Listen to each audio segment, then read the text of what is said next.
Hello guys, good morning. Nandito na tayo sa Austria. Malapit na tayo sa ating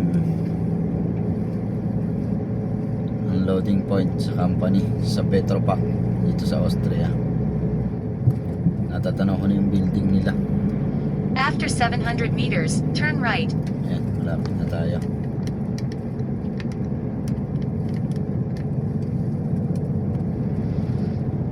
Pagawa ng bote yung ating pagdidilipiran. Petropac. Yun yung may parang imbutong mataas na yun. Yun na pala yun. Ayan. Yung ating pagdidilipiran. Ayan guys, andito na tayo. Andito na tayo sa gate nila. Hindi natin alam kung saan yung papasok ng Petropac.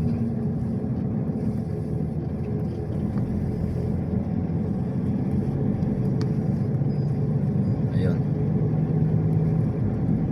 Dito na tayo guys. Okay, hanggang dito na lang. Bye.